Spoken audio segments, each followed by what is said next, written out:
Heavy hitter shit. All right. Welcome to Tales from the Flipside. This is another episode of Deal or Flipside.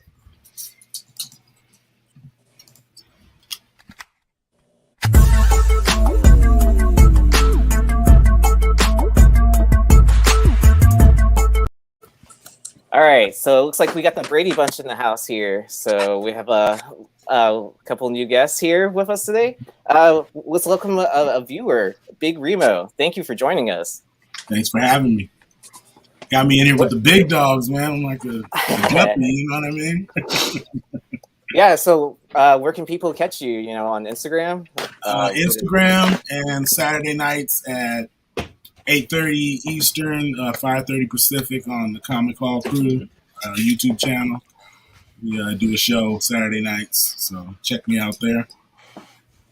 Cool. And how'd you hear about Flipside? I'm sorry, I'm just going to ask you a few questions. It's exciting to have a viewer on here. Actually, I found out a couple months ago. I was just flipping through, the YouTube algorithm kind of popped up one of the videos, and actually because I was watching one of Mercenaut's videos, and then it kind of trailered on with one of these videos. I was like, what the fuck is this, And then it was all talking about stuff about books that I hadn't seen or hadn't heard, because I kind of just got back into comics maybe like 2 years ago. And I was like, and they were talking about, oh, this book is going to be this and that. I'm like, oh, okay. And I started looking, and then I'm like, okay, this is where I need to be at right here. So just been watching ever since. Well, yeah, we appreciate you watching, and welcome onto the panel with us. All right, we have Steve with us today. I haven't seen you in a while, man. How's it going? Well, it's been going okay. I mean, I just got out of rehab. I got addicted to buying and selling on Whatnot. So we worked through that, and so now I'm allowed to do Whatnot in small portions, and happy to be back on YouTube. Yeah. All right, you might have to send me that number, because you're looking at a new seller on Whatnot, and if you bought books from me, they've all been shipped out. So. Hey, how's it going, Chris? Going well. Living the dream, my friends. So supporting everybody's Whatnot habits. And then we have a returning guest. Welcome back, Ninth Wonder. How's it going? Hey, what's up, man? Thanks for having me again. I guess you can say I'm a guest, but I've been on so many different Flipside shows now that it's like I'm the cousin that come over and eat all your food and leave at this point. But I would tell people I'm Flipside adjacent. Sometimes y'all drop the Prospect 10 list and I hate y'all. Then Aaron will be like, hey, man, come on, deal the Flipside. I'm like, okay, I love Flipside again. But I think, this, as we were talking about in the green room, this is my favorite YouTube show. Probably, I don't really watch TV that much no more, so probably my favorite show, period. And Deal of Flipside was what inspired me to do my show, Cover Picks. So like I said, I'm just glad to be here. I watch the show every week, so it's even funner to participate. And weird thing is, I thought Big Remo was a YouTuber because I saw him, I think, in a Whatnot sale or something like that. And I don't know why. I just thought he was another content creator because I've been seeing his name around so much, but I just haven't made the videos yet. Yeah, you here now, so technically you're a content I ain't got a choice now. I got to start putting out some content. Right? What's going on, Tony? Blue Green Artifacts. It's been a while. How have you been? Yeah, it's been busy. It's good to see you guys. But if you don't know, if you're on Whatnot, if I'm pointing in the right direction, Ninth Wonder next door to me, he's the guy to check out on Whatnot, man. You wanna watch how to put a show together, how to sell some books. He'll teach you a little something. Big Remo, thanks for joining us, though, man. It's good to see you. Yeah, thanks. So Tony, you're saying Nine's show, his streams don't smell like cheese, is what you're trying to say. Yeah, if you weren't sure, Dennis Barger, Wonder World Comics. His comics do smell like cheese, so just be warned. You know what's funny? Like I was scheduling my first show for Whatnot, and then I saw that Ninth Wonder show was like I scheduled it like 2 hours after before after his started, and I got nervous. I was like, oh man, like I don't know if I should be going on after him. Everybody that spent their money with 9 Wonder. Yeah, so I was like, well, you know what? I'm just gonna go for it. Like we're gonna eventually, there's gonna be so many sellers on there that it's gonna eventually like clash in times at some point in time, right? Yeah, I try to go Thursdays, but I try to wrap it up before Ian picks it up.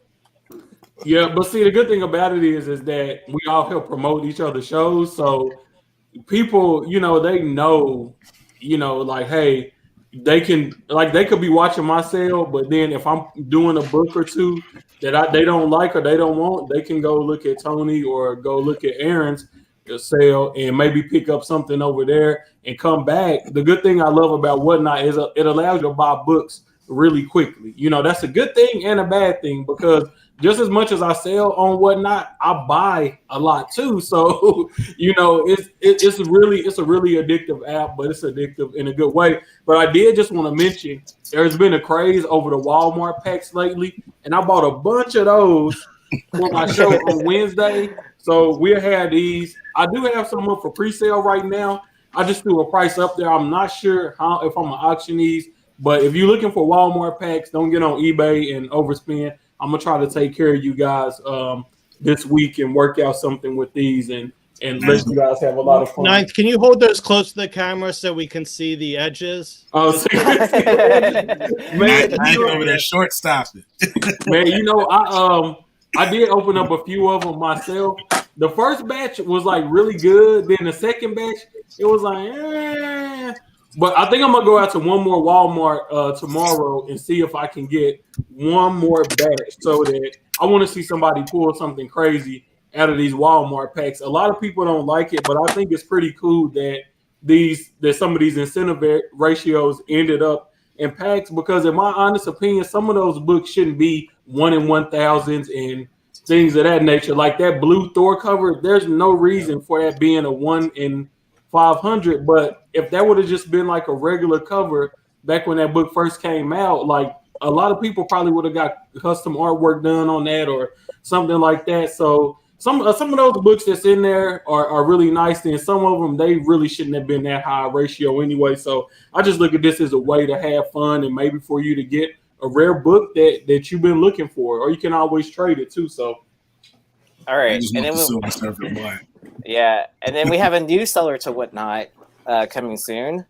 What's going on, Joe? What's up, guys? How y'all doing?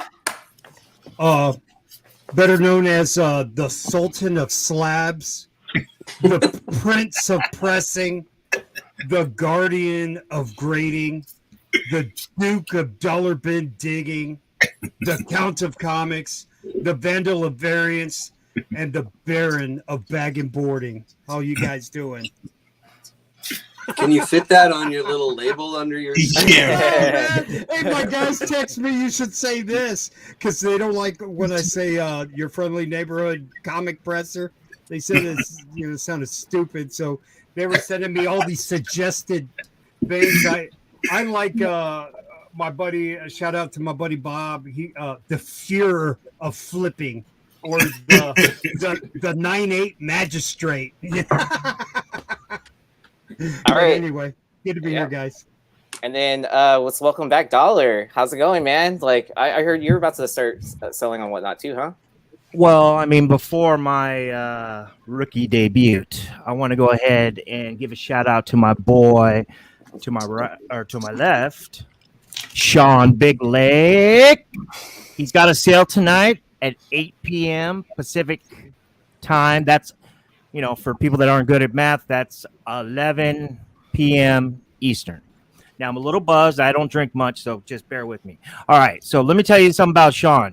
Very honest, packs great, and the best presser I've ever seen. I press books, and I don't even like when in the conversation, I don't even like talk. This guy's the GOAT. He's the second GOAT right here. Joe's the second GOAT. No. No, that's For me- goat, bro. For me, I'm just a little cockroach. All right, so let's play this game. All right, and let's welcome Big Leg before we start. Yeah, what's up? Same stuff. Well, without the accolades, I guess I was going to mention that I'm going to sell, but I gotta. If you check Instagram or log on to whatnot, you can see all the stuff that I'm going to put up, dollar stuff, and then that's actually my little studio back here. So you see the slab. I put a bunch of slabs up for buying now, but I don't mind auctioning some of those tonight. Also, I just figured throw them up for a decent price before we got started. And I just got a text from Indiana with like the most like Walmart packs, and I don't know what to tell them. Buy them all or what? Holy shit! Just gotta make sure. All the ones on top are. Make sure they're what? Make sure they're the right covers. So it's the Aliens covers.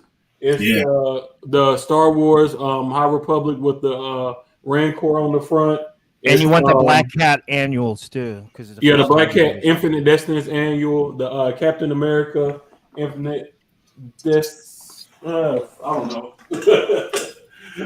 Just here, let me flash you real quick. I don't want people out there wasting their money thinking you about to get buying older stock.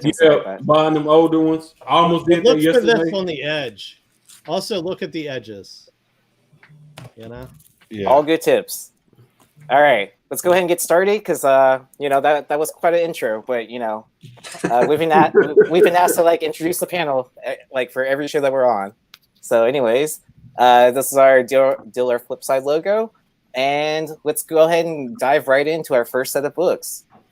So, for our first set, I chose Eve #1, the first print 1 per store version cover that sold for $75, versus the Nice House on the Lake #1 1 in 25 variant that sold for $71, but with shipping it's a little bit more, $76.50. And then for everyone that's viewing in for the first time, we have everyone on the panel has signs. I'll ask them to hold it up on the count of 3. I will put a poll in the comments soon, so you can tell me which book you would pick, and then if you plan to choose the Nice House on the Lake, we'll hold up the Modern Playbook sign, or blue. So hold up red for Eve or blue for Nice House on the Lake on the count of 3. 1, 2, 3. I'm asking the community which book you would pick. Hopefully it went through. Will someone in the comments let me know if it went through? All right. So let's go with, it's so small to see. Let's go with Rich, and let's go with Ninth Wonder. Go ahead, Ninth. You're the guest. You got it, Dollar? No, you got it, brother. I know. Age before beauty. Go. Got it. So I would take the Eve #1, because it's a 1 per store version cover. And the Nice House on the Lake, yes, it is a 1 in 25, but Nice House on the Lake, I mean, it's a James Tynion book, so there was a lot of that ordered. In addition to that, I feel like Eve has one of those unique chances to connect with not only the younger audience, but also an older audience as well, just because of how strong the story is.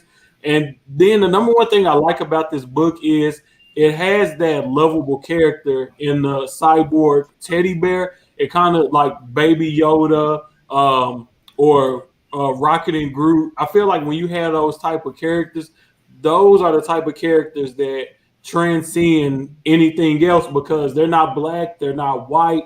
Anybody can relate to them. And I feel that's one of the strongest things that this book has going for it, is that cyborg teddy bear. And just think, if this gets turned into a movie or a TV show, the possibilities for merchandise is endless with that freaking teddy bear. That teddy bear is the key, man. I'm telling you, when this book blows up, everybody gonna be like, damn, he was right. That damn teddy bear was the driving force behind this book. But then, like I said, outside of that, just speaking purely to logistics, it's a first print 1 per store. So it's not a lot of them out there. The same with the Berserker 1 per store. That book was ordered into oblivion, but that 1 per store stays strong because it's a limited amount. Even though some stores have more than one account, and they may get more than one of these books, you know it's a limit on how many of those books that are going to go out. Good point. What I'd say even further with Berserker, up until recently, up until maybe the past 6 months, like with a book like Berserker, boom, if a store ordered Eve #1, just even one copy, they'd send them a one per store variant. What Boom is doing now, and Eve is included in this, is that the store has to go and actively order the one per store variant. So that makes it even a lower population count. And you got to imagine there are stores out there that just, blew right past it in FOC. And so, yeah, whereas before, just to be clear, like with Berserker, you got it even if you didn't have to do anything. With Eve, with the one per store, you had to actively go in there and order it. Okay, Steve, maybe you can answer this for me. I just got a text. Tell me if this is true. Was Eve #1 returnable?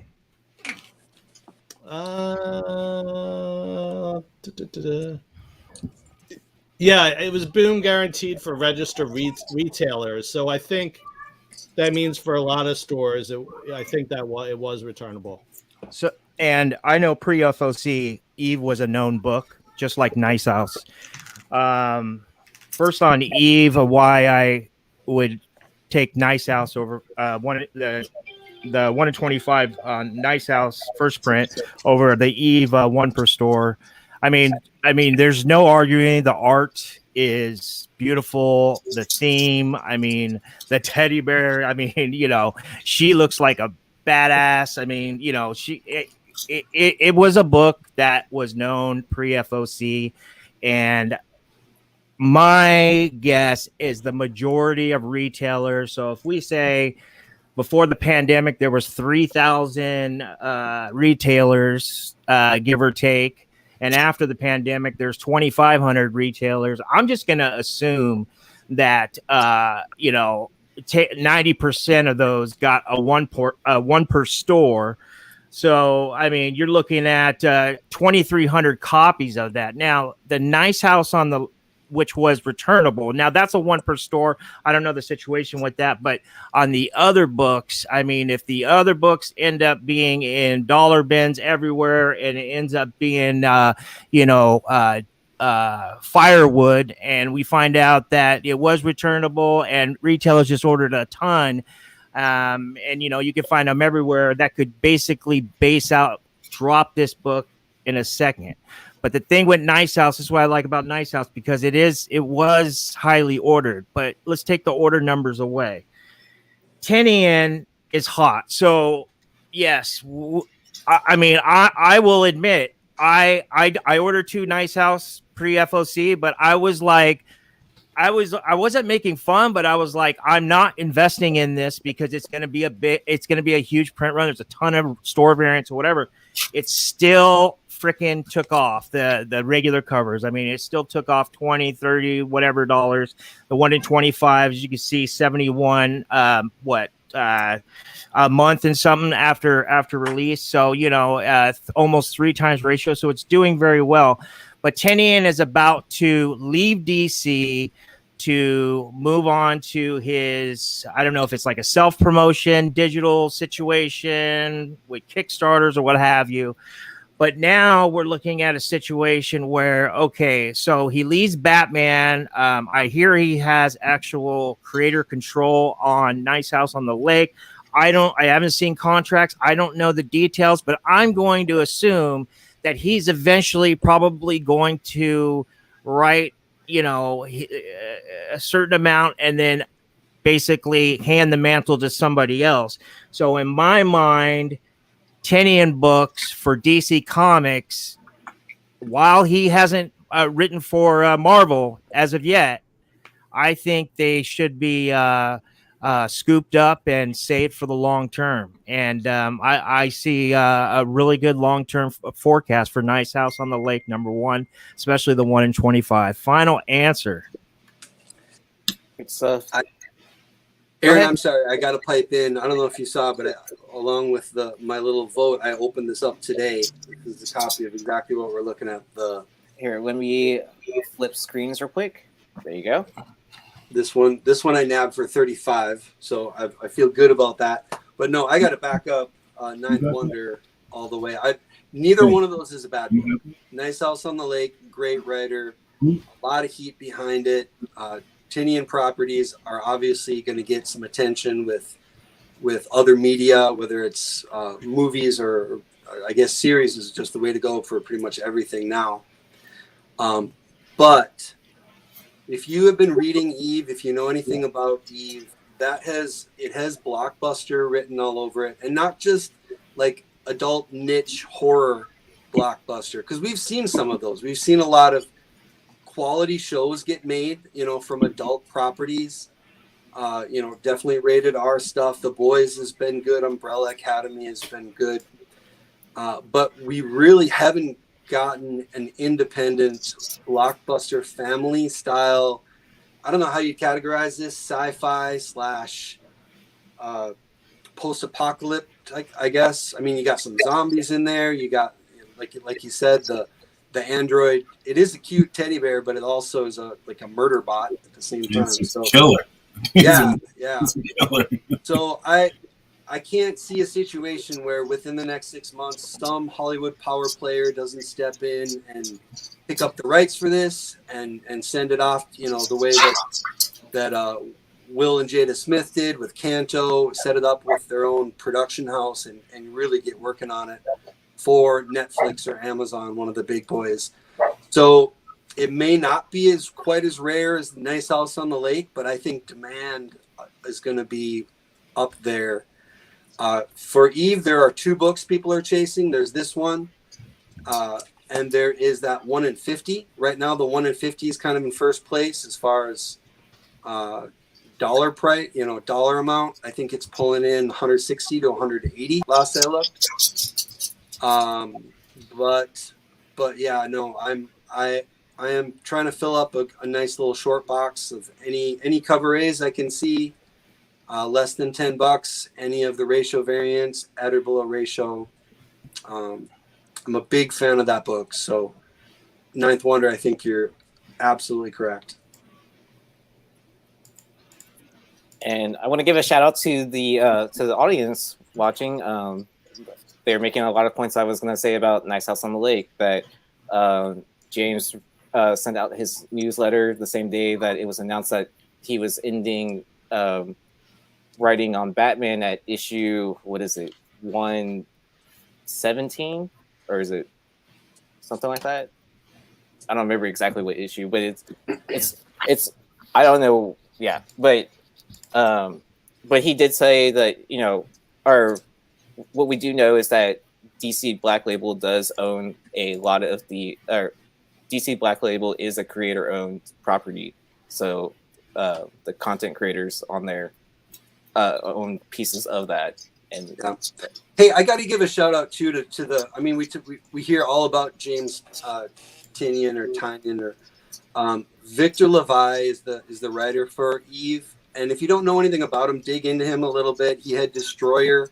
He's actually a novelist. His novel The Changeling is getting made into a show for FX right now, so he is no stranger to production companies and getting things made in the other mediums. So he may not be as big a name right now, but I think that could change. I'll say about the Eve also, my wife has all the incentive versions of that, and she's reading it. Those were all sold out. Like, I didn't see the first issue go to second print, and if I did, they sold out and they didn't make more. And then the second issues recently came out, and they have a second print. But it's not something that sits on the shelves. Like, it's gone, and when it's gone, it's gone. And then I don't see, like, Nice House on the Lake keeps coming back. It's like, oh, the third print, fourth print, fifth print, incentive of that, Those seem to be a lot more available than Eve, any of these incentives. When the incentive hits the shelf, if you don't buy it, you're not going to see another one at another store. They're going to be gone. Yeah, right now Eve is only at 2 printings, the first print and the second print on issue 1. I know issue 2 has 2 printings, and issue 3 just came out, so that one doesn't have any multiple printings yet. Though I'm sure it will get an additional printing. With Nice House on the Lake, we're already at a 3rd printing, and I'm pretty sure they're going to There's print a 1 at in least a 4th 25. time. Yeah, there's a 1 in 25 too for the 3rd. Yeah, it's got like multiple people on the cover, right? yeah. Well, And I mean, all I don't think that's really I don't think that. I mean, in my opinion, that doesn't really make the difference. I think that both books are very similar. I mean, this was actually a really good comparison. They're both really good properties. We have solid cover art. We have, good character theme, and we have potential behind creator combination and artists on both books. And the numbers are probably around the same. I'm guessing the 1 in 25 and the 1 per store. I always take worst case scenarios. I'm just gonna say there's 3,000 1 per stores out there. I'm sure there's less, but I haven't seen the retailer orders on the 1 in 25, but on a 4% max, and not every retailer qualified for a 1 in 25, so it's actually probably a little bit lower, but it's a max. But point being is that they're behind, both properties are behind teams that can get it done and move forward and are doing well. So all right, let's go ahead and move on because we have plenty of books to cover, and I don't want to get stuck on these. So let's go ahead. So I wish Mel was here for this pick. Yeah, but we have Invincible Iron Man number 3, a CGC 9.8 sold for $356 versus the Invincible Iron Man number 1 second print, which CGC 9.8 that sold for $400, which was Buy It Now. So we're doing a Flipside red for issue 3. The Modern Playbook symbol for the second print. And as you're counting down, I'm going to end the last poll and try to make one real quick. So I am not looking as y'all pick, and hold up your signs in 3, 2, 1. And then, all right. So let's go with Steve, and let's go with Red Hood. Okay, so I have a vested interest in this. Full disclosure. People are always like, "Oh my God, there's people on YouTube and they actually own the book." And yeah, I've owned one of the Invincible Iron Man number 1 second print CGC 9.8, and I just got another one. So hey, I'm biased. There's no and Mass Collectibles is totally right. That second print was a steal because I sold. I want to. It was at least 1K. The other 9.8 that I sold. That's it's crazy. That's steal. That's a steal. Dennis or Mel or Ninth, any of the big sellers would go crazy if they sold this at 400. It's it's a crime. But okay, so let me do an unbiased take on it too. I feel like there's sort of a hierarchy of keys, and you go to Invincible Iron Man 7, and then you go 9, and the various printings, and then you go to Invincible Iron Man number 1. Her first solo series. I feel like 3 is like a step down. I mean, I realize with the costume and everything, but it doesn't feel like it's in the same air as Invincible Iron Man number 1. And it's much more common. I mean, it's a first print. Try finding that Invincible Iron Man second print. And yeah, I mean, they shouldn't have even been paired up together because man, I feel like reaching out to the person that sold it and talking them off the ledge. I know the census a couple of weeks ago, there were 7 total graded, total. Right. You know, I also am biased. I have 3 graded copies of that book, of the second print, but I don't have a 9.8, and I'm still pissed off about it. But that's a different story. I'm gonna crack every single one of them, send them back. But that book is freaking scarce. I mean, scarce. If you guys have it, don't sell it raw. Send it in, and I don't care if there's some unpressable defects. Send that book in. Who knows if there was only maybe 1,000 printed, because you know there's only 7 graded copies. It's insane. And that book came out in what year did that book come out? 2000. Anyone? 16. Yeah, I mean, you would have thought in 5 years there would have been more graded copies. Right. I mean, everybody gets everything graded. But yeah, that is I wouldn't say a unicorn, but it is pretty damn close. You would think that by now there would be more graded copies, especially with COVID and everybody was sending books off with the frenzy. And but man, my God, $400, man! I got to get back on eBay and start trolling and looking. And yeah, we're all on Whatnot, missing these great fire sales on yeah, dude. On eBay. But I think George in the chat made a great point. Yeah, I can't believe the number 3 went to 356. I mean, those you run across. I mean, I'm going to check my inventory right now on that on the set. Don't change any prices. Don't change any prices. I think the problem with the 3. I have 3 copies of that.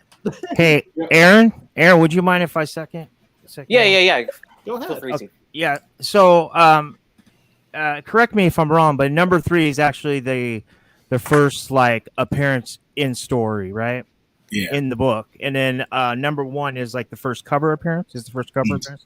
Correct. Okay, so we have your basic. I mean, you know, different books, but you have your Deadpool, Secret Wars. You know, Chris Bacalo qualifier with Gwenpool versus Howard the Duck, number 1. You know what I'm saying? So you got first appearance, which is on the cover, which is basically a cover appearance, which is basically just a teaser and nothing in the guts. And number 3, you actually have the appearance plus on the cover. It's not first time on the cover, but plus on the cover. But you get the first in continuity appearance of the Ironheart in story. I actually believe that Invincible Iron Man 3 is moving up for that reason, and I believe it'll eventually surpass number 1. You know, I have 2 9.6s. I wouldn't sell either one of them for less than $1,500.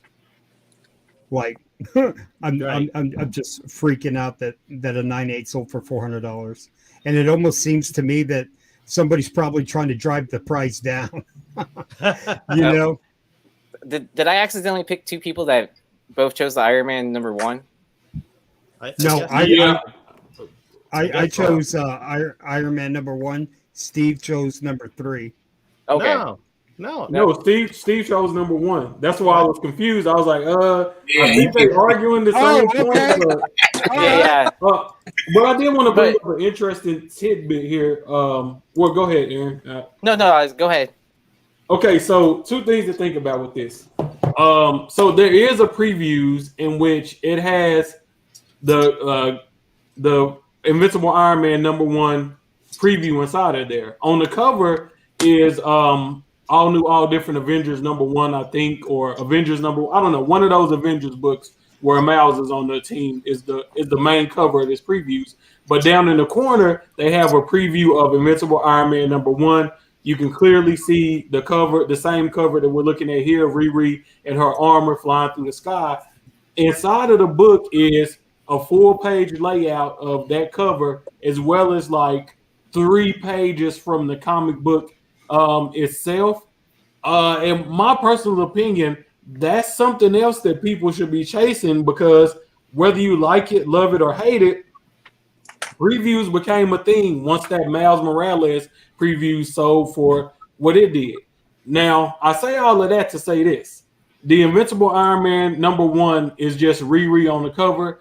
There's nothing on the inside. We have a lot of new collectors coming into the comic book space that buy a lot off of what they see on YouTube shows, what they see on top 10 lists and things of that nature. They're strictly looking at the cover. And I know this because I go from LCSs from Texas all the way back to the East Coast. And when I'm looking through back bins, you can see maybe a key book, but they don't know that there's a variant to that book. The variant will still be there, but the cover A will be gone. So a lot of people are just buying off of sight and not really understanding about what's on the inside of the book or what different covers, was available for this book, whether it be a ratio, variant, et cetera, et cetera. Now that information is starting to become easily and more readily accessible. And these newer collectors who came in around the time COVID started are starting to learn that, hey, it's more than just the cover. It's more than just, hey, this is the first appearance. You got to dig a little bit deeper and look. And I think people are starting to realize 3 is where she actually puts that armor on. And that's why it's picking up so much steam. I have a lot of 3. But I also have a lot of issue 1 of Invincible Iron Man. I'm heavy on Riri Williams. Here's the thing. 3, when I've been selling that on Whatnot, I haven't sold 1 copy for less than $30. That's even in VF or near mint condition. That book is really starting to pick up steam. And I believe the price on this 9.8 is legitimate because you also have to think about condition. One of my favorite sayings is condition is key. #3, it's black all around the edges. So it picks up spine ticks really easy. And #1, I've had a much easier time getting those graded than I've had number 3. So that could also be playing a part in this as well, is now we get more people that are more experienced in grading than maybe they were last year, and they're able to look at books and say, well, getting a 9.8 in this book is a little bit harder than I think it's going to be, than I thought it would be. Plus, you also have that information that's starting to get out there now more that Mel V, was one of the first people on it. He's a big supporter of 3. Most of us here know that. But now that information is starting to become more readily available, people are starting to look the other way. It's like that meme when the guy and his girlfriend are walking down the street and he start looking back at the other chick. 3 is that other chick walking down the street, and people are starting to look back like, maybe I should pick that up. But I think the smart play is to own both because they go great together as a pair. I totally agree, but that would be if this Invincible Iron Man #1 was the first sprint. Yeah, if it's second. This is a second print, and there's only 8 of them graded. Yeah, and 8. Here goes my thing. I'm not against second printings. I like to collect second printings because sometimes they do add value. Example, this Riri book I love because it's a third printing and it's different from the first printing because it actually has Riri on the cover and it says "Future," the first appearance of Riri Williams. I think that adds value to the perfect. Book. To me, changing the color of the trade dress doesn't add any value to the book. And just book, yes, it's going to be less of a printed because it was printed after the first. So these are basically the leftovers. Now, some people like to collect second printings, and being that they are harder to get than the first printing, if you're a completionist, you're going to pay more for that book. But the reality of the situation is that first printing is always going to outsell the second printing as far as pure volume goes. But if they were evenly printed, a first printing and a second printing, the first printing would always sell that second printing all day long because it's like a Jordan rookie card. You don't want his 10th year card, you want his first year card. And that's the same way with first printings and cover A's. I feel like they hold priority over anything else, even though you may see higher sales on some second printings, that's the rare completionist that wants to come through and have every book from a certain run or every important book from a certain character. So in my opinion, don't confuse the two. Sometimes you have to look at the volume that a book is selling more than what the book is selling for, because that second print, I guarantee you that first print is a lot more liquid than that second print as far as you being able to turn around and flip that book on sales. That second print, I agree with what you're saying, but that second print, like Joe said, if what he's saying is right, it's the same as that reread that you picked up, because on the front of this second print it says the first appearance of Ironheart. That's on the first printing as well. But I'm saying, but it's a second print, it's even more rare. You brought up Michael Jordan at that 10th year card, right? You're comparing this first year to his 10th year. If that 10th year was a 1 of 1, it'd be a big difference, right? So, like, that's kind of what you're looking at as far as the scarcity. I mean, they're both great books, but like you're looking at something that is very scarce. Like if they reprint a Jordan rookie card, which they could do that today, they could technically reprint it, and it would be a second print. It wouldn't sell for more than a Jordan, than the original Jordan rookie card. Like I said, I'm not trying to devalue the book. I'm saying we have to understand why the book sells for so much. It's a certain type of collector that's going to be after it. Your average collector is not going to go spend $400 on a second print reread if they can get the first print for a fraction of the price. That's just simple mathematics. All right. Before we move on to the next set of books, one thing I do want to say is, we do need to remember what our ROI is, where a return on investment is. Like, what was your buy-in for this book? What are the grading fees? What's the turnaround time? Stuff, these are all things that we need to consider when also making purchases of, if you're buying a book that's already slabbed versus, sending it out to grading. Will we get it back in time for, the next series that's going to pop for it? I was just going to refer to Steve from My Bargain Comics. What did you sell the Marvel .1 second print for in a 9.8? What did you sell? I think that was 3,500, and our buddy Phil, Vintage Comics and Toys, second print, right? Yeah, and he sold it for I think just under 3,000. Yeah, right. And what does the first print go for in a 9.8? I should know because I just listed one of each, but I don't know. I think maybe I don't think it breaks 1K. Right. Hey, Aaron, can I say something? Yeah. Okay. Ninth Wonder. I heard what you were saying. I cut out, but everybody in the audience, thank you for watching. But raise your hand if you have that Invincible Iron Man #1 second print. I have it. I know Steve has it. Red Hood has it. Right? Does anybody here on the panel have that book? All right. How about the people in the audience? Raise your hand. All right. So I have that book. So there's probably gonna be like 3 or 4 more on the census. Raise your hand if you have the 9A or just a regular raw copy of that Invincible Iron Man #3. You see that? And if you're talking about ROI, check out Captain Marvel 17 second print. It's just the cover. Scarcity does matter. And just to prove a point, I mean, buying that at $400, it's just a no-brainer. I mean, you're never gonna find that book. I mean, even if I'm a big guts person, and I'm all about guts. But you know what? These guts won't spill all over that second print. So that's the reason why I picked that. The Invincible Iron Man second print, because you're never gonna find it.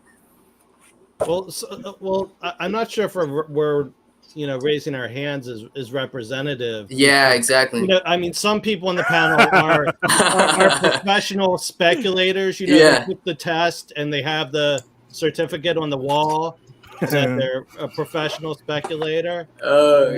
So. Okay. I'll say this really There's no quick.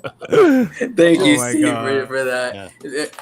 But I'll it's just just type in really quick. I don't think there's not always a right answer and a wrong answer. The nice thing about this game, we can all approach it from different ways. Some of us can approach it as collectors. Some of us can approach it as long-term investors. Some of us can approach it as, what's going to sell the best a month from now, 4 months from now. So, I mean, there's definitely arguments that can be made either way. All right. So for our next set of books, I have a Batman 423 CGC 9.0 that was signed by Todd McFarlane, gold label, versus a Batman Dark Knight Returns #1 CGC 9.6 that sold for $470. All right. So as I am changing out the polls real quick, hold up the Flipside sign red for Batman 423 or the Modern Playbook symbol for the Dark Knight Returns. All right. Let me ask the question to the audience.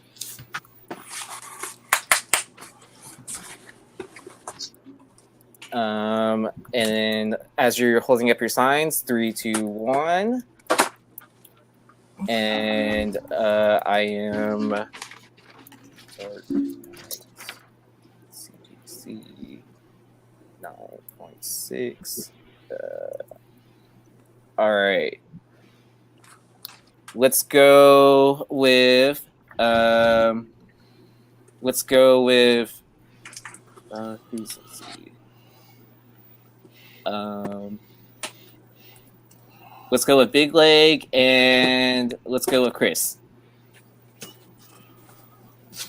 Well, I can. So I chose Dark Knight Returns, and the reason I'm not lying is because I have a 423 9.4 SS. So that I bought a long time ago. I love that book. I like the SS. I just think there's just too big a discrepancy in grades. Dark Knight's just all-time classic story, and 423 is just more now becoming a classic cover. You've been able to find that in bins for a long time. Dark Knight Returns, really more changed comics. Frank Miller, big time, great art, great story. 9.6 is a little higher grade for me than a 9.0. I mean, that McFarlane Sig probably adds $100 for me, maybe a little more. I don't know what they were charging last time he was on CGC or something like that. I don't think there's enough added value of that Todd signature to make it worth more than 9.6 of an all-time classic there. But I do like both books. But yeah, I'm going with Dark Knight. So went with the 423, and my logic is if this was a Dark Knight first printing 9.8 versus, let's say, probably like a 9.4 or 9.6 of the Batman 423 and SS, probably would have gone with the 9.8. But since it's a 9.6, that book, and Sean, you know this, you're a presser, that book's a square bound book. So if you're getting a copy that is like much like the Killing Jokes, where there's seemingly a bunch of them out there that were never read and like they are a strong contender for a 9.8, they almost always come back 9.6. I have subbed at least 20 copies of the first printing of Batman, The Dark Knight Returns 1 in first printing, and had all but one come back as either a 9.4 or a 9.6, never the 9.8. Whereas, so inherently, that's just not going to be rare. And I probably can pull the census right now in that book, and it's probably the most common grade is a 9.6. The Todd signature, even though we may not value signatures, Todd CGC signature is a once every 5 to maybe 10 year occurrence. So it's not like a Stan signature where he would sign everything, including a roll of toilet paper. He's a little even though he's willing to sign books when you catch him in person, he rarely ever will do a scenario where CGC is there to witness a book, or he'll allow you to have books like CGC witness. Like he actively will turn away at like San Diego or something like that. If you try to bring CGC to the booth, he's not having it. So his signature, though we may not care about signatures, does add rarity to the book. So you have a classic iconic cover. Yeah, it's a 9.0, but you have the signature, which comes around once every 10 years at best for a CGC witnessing versus a book that probably at this point has at least 2,000 to 3,000 copies of the 9.6s of Blue Label available. Again, if this had been the 9.8 or if this had been a 9.6 with the Frank or the Jansen signature, would have been a different story. But the rarity of the Todd signature and Witness coupled with the classic cover, I'm just going with the Batman 423.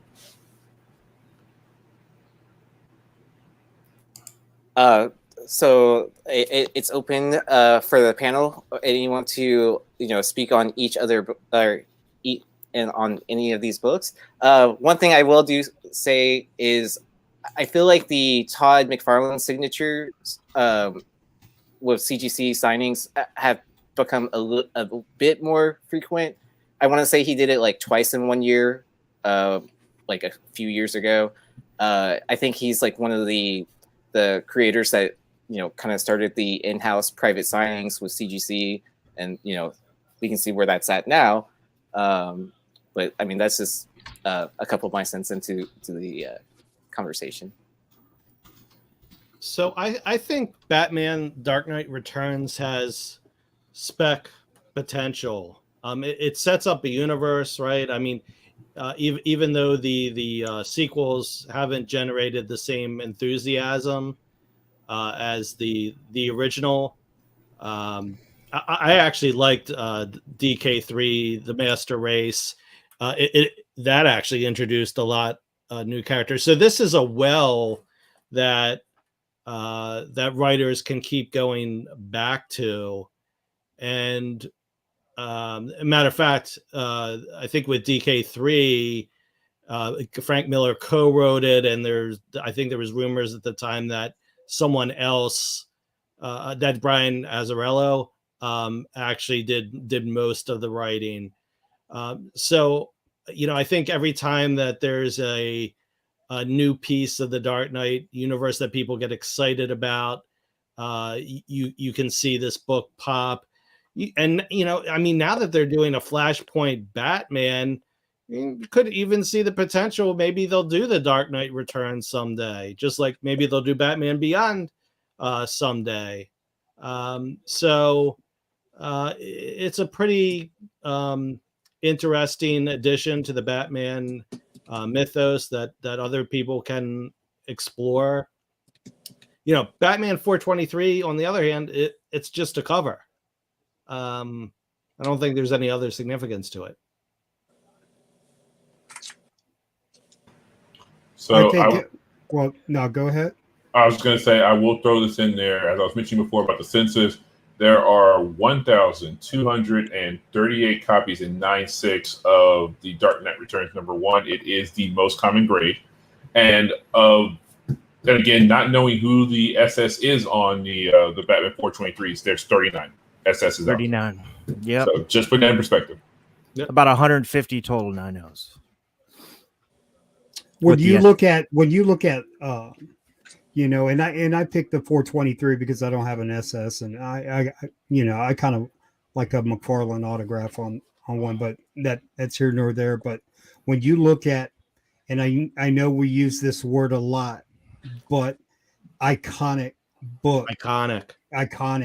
The Batman, the Dark Knight Returns, that started a revolution, man.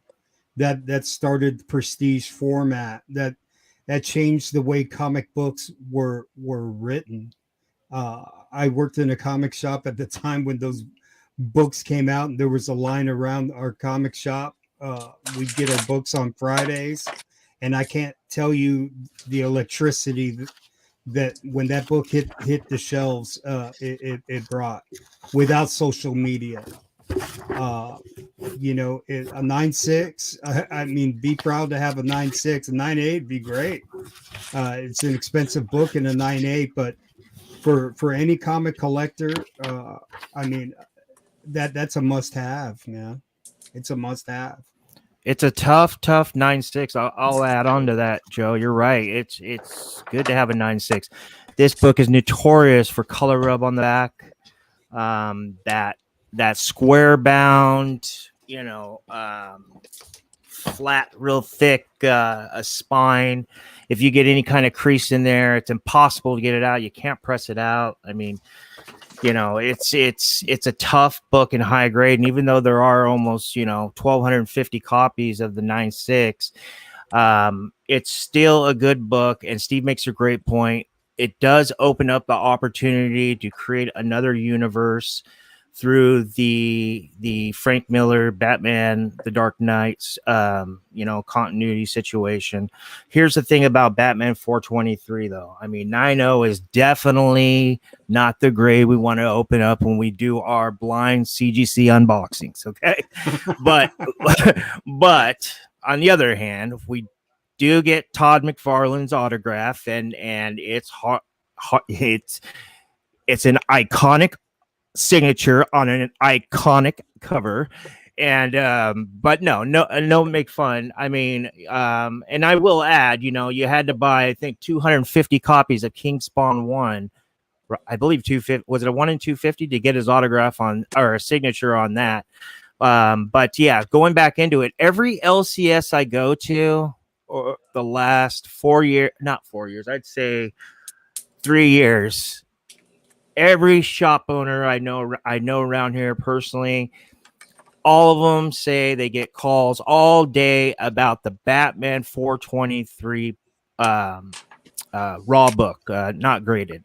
Do you have that in stock? Not newsstand or anything, just that book is heating up. I understand where Sean's coming from, and I'll end this real quick because I know we have to move on, because he's been around this game for a really long time, as Steve, Joe, and most of you guys and us have. You guys have done the show, the con show, and you guys have gone through that book so much. But while you guys are looking for other books, that book has been heating up back in the shadows, and the people that don't have that book, they want it. So I really like the 9.0 signature series, Todd McFarlane long term. Yeah, I'll be honest. I've never left a Batman 423 behind, and I don't even care what printing it is. It's just great cover. It's been around a long time. I used to auction a lot of them. I probably got at least 5 of them, but I've been able to get them cheap, pretty cheap, like literally $5 to $15 over the years, and just would never, and it would always sell. But I mean, you never were able to really get a Dark Knight Returns in decent shape under $100. So I haven't had anywhere near as many of those. That's true. I mean, so many secondary market sellers list that book as high grade or VF near mint or near mint minus, and it's got that color rub on the back. It's extreme. It looks like somebody literally took it across the freaking parking lot, tried to skip rocks with it.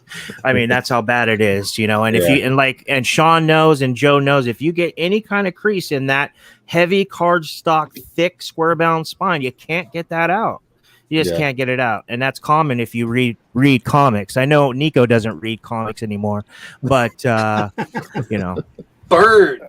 Yeah. Well, we have 115 live viewers right now. I think that's set one of our records. Thank you, everyone, for joining us for Dealer Flipside. Make sure to like and subscribe to the channel. And, let's move on to our next set of books. All right. So how about... a Secret Wars #1 Heroes Con variant, CGC 9.8, that sold for $247, versus a Spawn Thank You Edition Silver Logo CGC 9.8. So some fun facts about each of these books.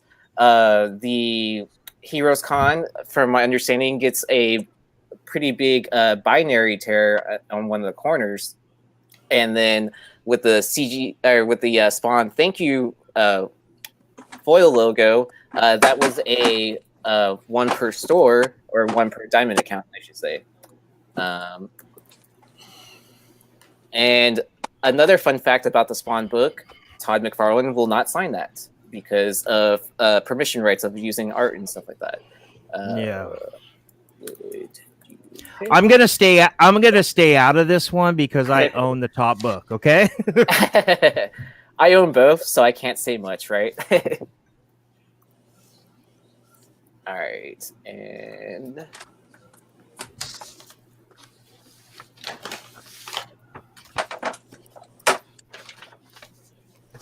All right.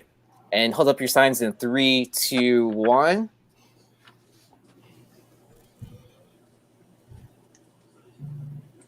All right, let's go with Tony and let's go with Steve. All right, Steve, you're going down, man. All right, go ahead. All right. So I didn't eliminate myself from contention, but I do own that top one as well. But if you notice, mine is a 9.4. I submitted 3 of these and I didn't even get a 9.6. So that 9.8 is not an easy get on that book. I'm not a huge fan of homage covers. Obviously, we're comparing 2 of them right here. Between the 2, if I'm gonna go with either one, it's gonna be the top one. It just speaks to, it's got a lot of layers to it. You got Miles taking the place of Spider-Man. You've got obviously it invokes the nostalgia behind all the Secret Wars covers that people are now starting to appreciate, that people just, pissed on for decades there. You have the first appearance of the symbiote. And you've got the logo label up on top too. But no, there's nothing wrong with the bottom book. That homage has been done too many times for my taste. I know that 9.8 is not an easy get on that Miles book. I'm going to ride the Miles wave. There's nothing wrong with Spawn. But as Miles' star climbs, I think this is one variant that climbs with him. So I'm going with the Secret Wars #1. So the funny thing is, I actually just bought the top one, a raw copy on Whatnot. I want to say I bought it from Ben Stein, but it might have been Phil from Vintage as well. But I kind of, I probably love the Secret Wars more than I do the Spawn. I think it's just more of a scarcity thing for me, thinking from an investment point of view. I don't think the con variants have the 3,000 print run, but they still have a pretty significant print run. And there's so many great Miles variants being done, store exclusive, con exclusive, Marvel's actually right on FOC this month. Just about every Marvel book has a Miles 10th anniversary theme. So, and believe me, I mean, I'm really bullish on Miles. It's just, which ones are going to rise to the top. There's just so many to choose from. Whereas the Spawn was a 1 per store. It might have even been less, because I want to say, I think there was a qualifier behind it. Because I didn't. Do we know what issue that was, or is that just Spawn 1? Or okay. What the actual issue is? I don't remember. In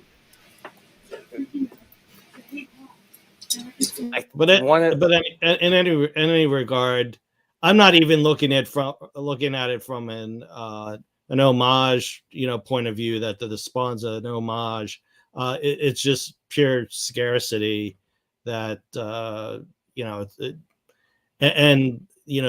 how rabid Spawn fans are. I feel like they have less of a universe of things to chase than Miles fans, right? There's more, at least from a cover and a variant point of view. I this is just my gut says there's more Miles to chase than there is Spawn to chase. It's 275, by the way. I just looked it up. Okay, 275. Okay. Yep. Okay. Yeah, I couldn't remember exactly if it was they just added that cover and it was like a thank you, or if it was like for being like a loyal supporter of Image Comics or something like that. Right. Yeah. All right. Does the floor is open for anyone to add on either or book, or we can move on to y'all.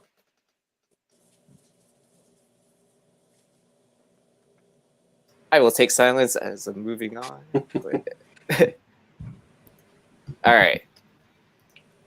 So, we have the premiere of What If today, so I decided, why not? Let's have a What If comparison.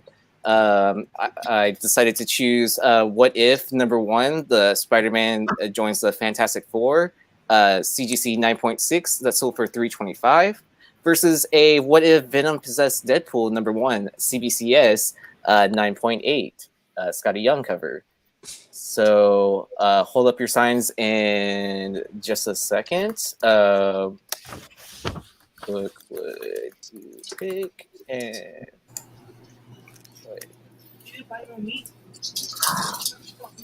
FF Spider.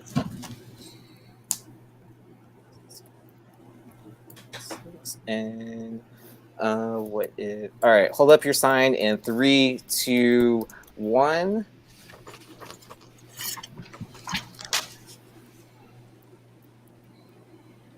All right, let's go with Big Remo, and let's go with Samson.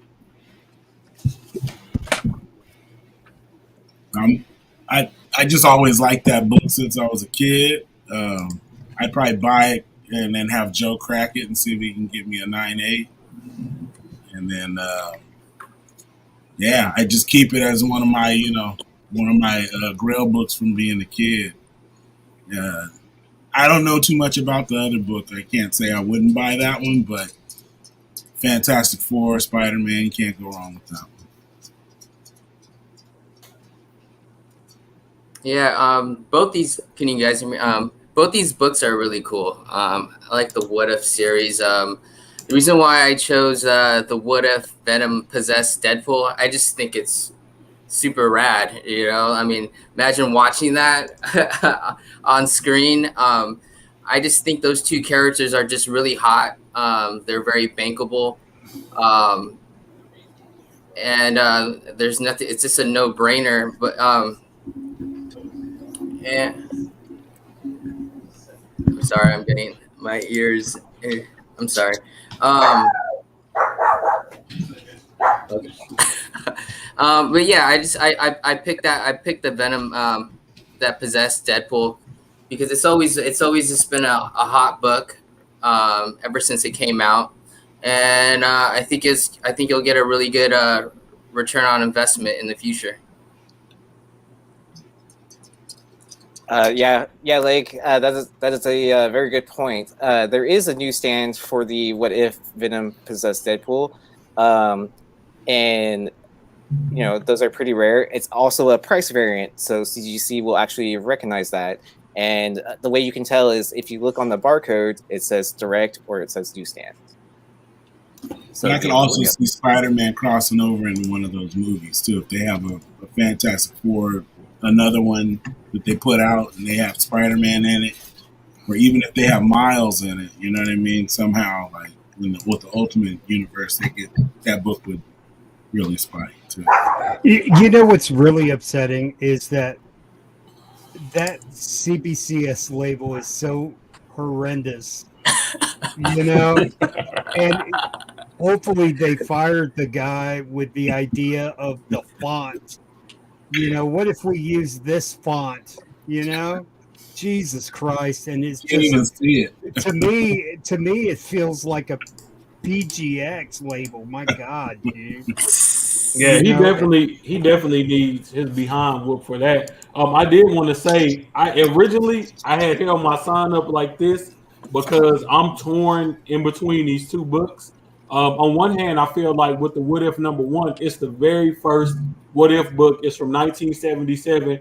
You have the first family of Marvel on the cover, and in my opinion, the most iconic Marvel character ever created, Spider-Man. So I feel that book holds a lot of weight, just as far as not speculation on the first appearance or anything of that nature, but it's the first book in the series, and it's a great cover, a bunch of iconic characters. But on the flip side, with that Venom and Deadpool, what if it's a great Scotty Young cover. Again, it's one of those Scotty Young covers where he proves that he can do more than just baby character cartoon covers. And in addition to that, is two characters that are awesome anti-heroes in Venom and Deadpool. Well, I guess Deadpool is more of a tweener. He's a heel. He can be a villain. He can be an anti-hero. He can be, whatever you want him to be. But I feel like I could see that bottom book being more popular with younger collectors, and then the What If #1 being more popular with more traditional collectors. So it shouldn't be close because that What If #1 has a lot of history behind it. But I feel like it's close because of where we are in the current climate in today's comic book community. You have a bunch of traditional collectors, but then you also have a lot of new blood flowing into the hobby as well. And that What If Venom possessed Deadpool #1 is just going to speak to them more.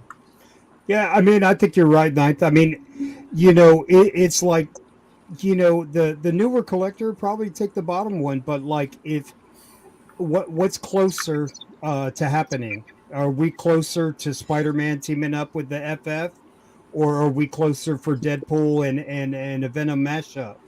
So, like, if you want to invest and then get a return on your investment, you're looking at a hold of maybe 2 or 3 years, because that shit's going to happen. Spider-Man's going to team up with that Fantastic Four. I mean, hopefully, you get a FF movie in 2023, and Tom Holland makes an appearance in there and builds a relationship with Reed Richards and all that good stuff. And then that book will be a thing. Then that book will be $2,000.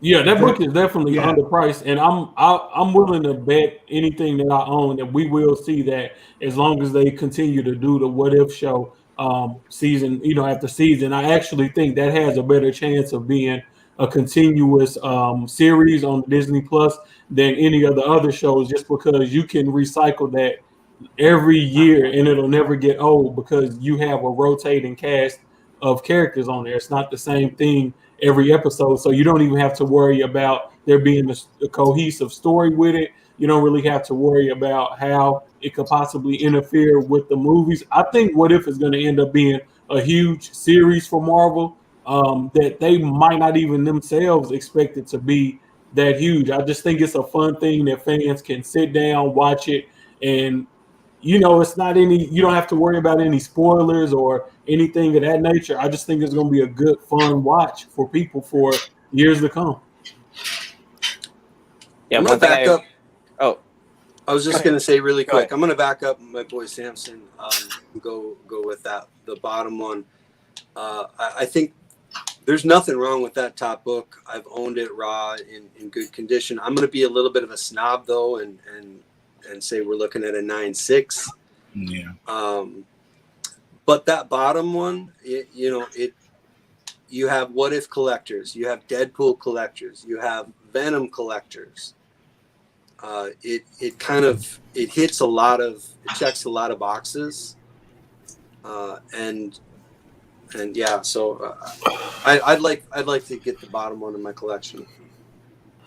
And when I first started collecting comics again, I will say that for the What If Venom Possessed Deadpool book, this book is actually in a bit of a price dip compared to when I got in, and especially in today's market, it kind of surprised me to see like what prices we're going for.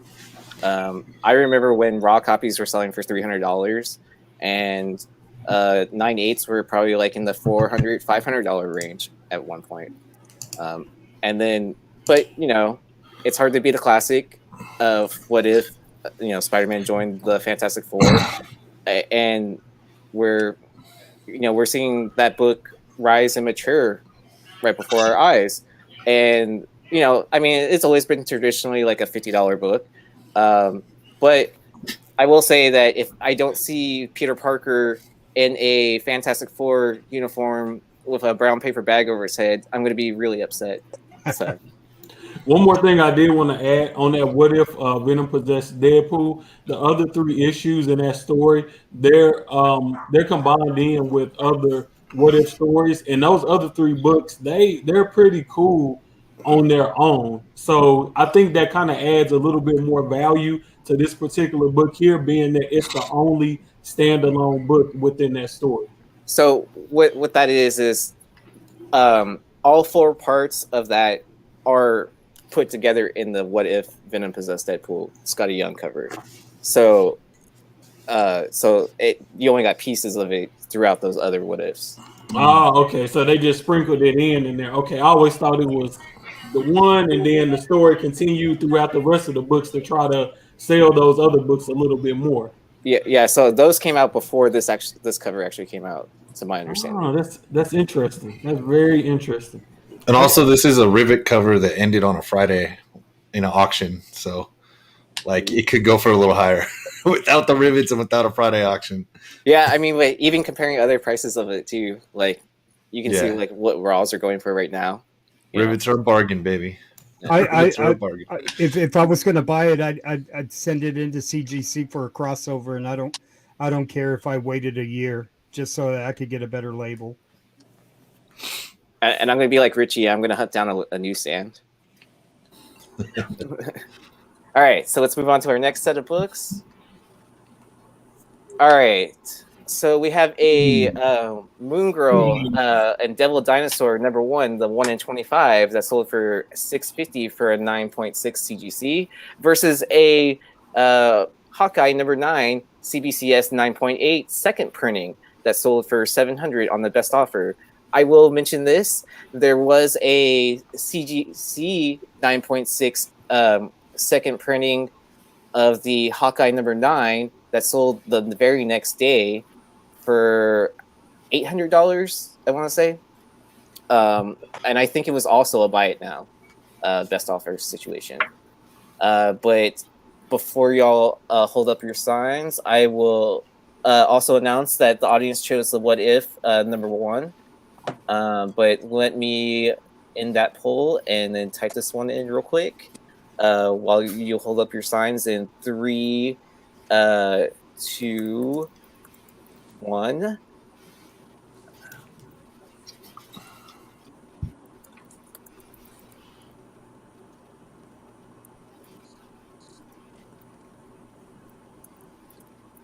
Anybody else feel like we're voting between Mel and Mr. Longshort here? Absolutely. Yeah, maybe. They sent me these suggestions. No, I'm just joking. Okay, let's go with Chris and let's go with Steve. I'll go ahead and pop it off. All right. And Mel, if you're watching, I hate to do this to you, man, but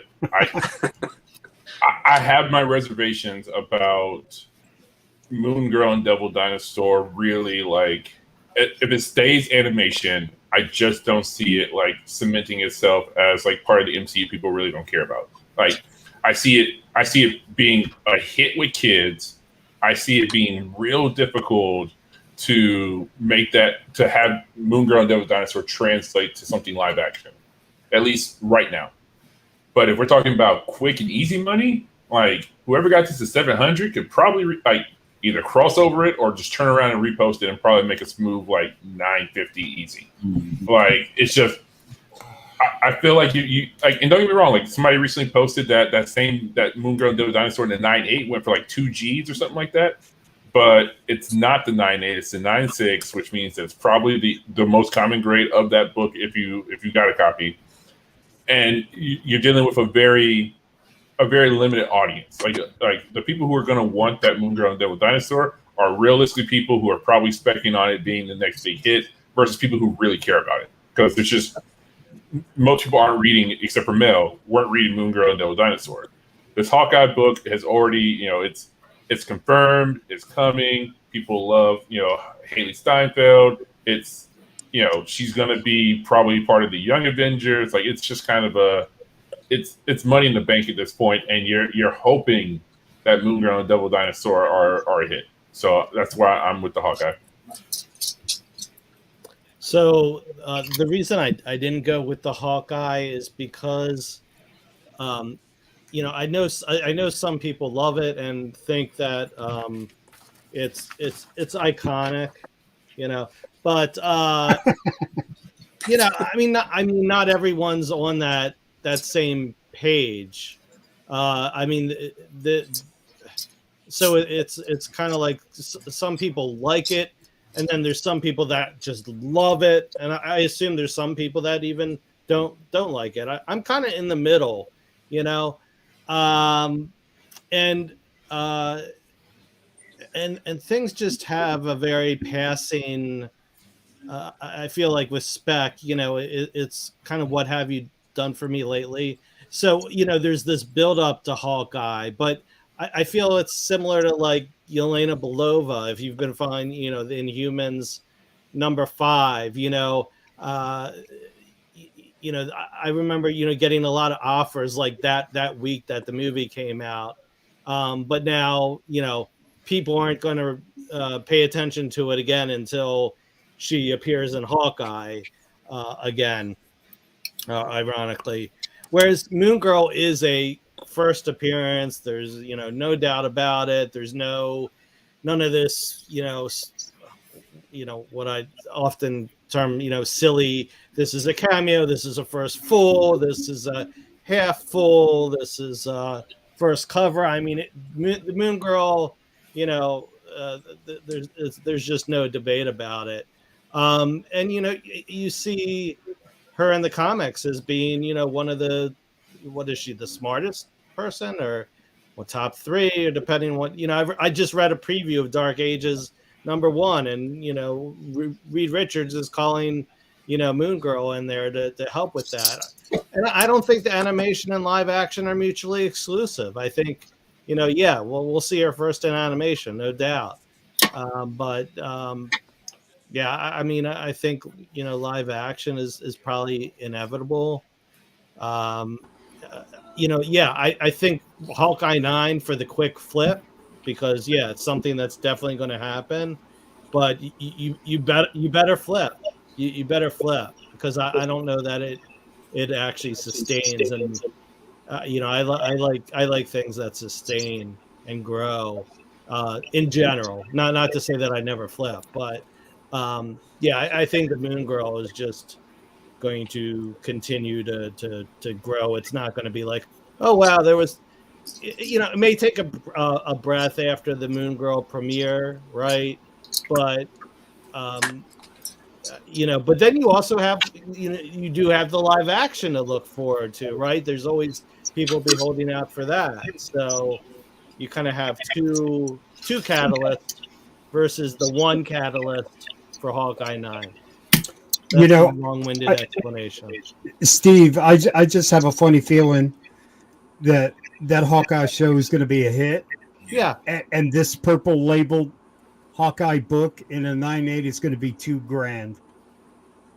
It's going to be $2,000 in a week or two. Yeah. Let alone when the show. Yeah, like if you have if you're at a convention and these books are up on a wall, I guarantee they're going to point to that Hawkeye and go, "How much you got on that Hawkeye book?" Yeah, but you know, but in November and December, you know, what about January and February? Are people still going to be like, "Oh my God, I gotta have that"? Yes, because such short memories. I don't know. We could all be locked down in January again, man. So, hey, I'm still looking for my first we could have another boom, man. Quick question for everybody. The Moon Girl long term, you know what I mean? Because I mean, but like Chris said, it's a 9.6, man. Those books have I mean, from what every time I see, they got a lot of rub on them. Like if you can get a 9.8, maybe, but that Hawkeye book, man, every time I see them, they're out of here, man. Like, and it's with no show.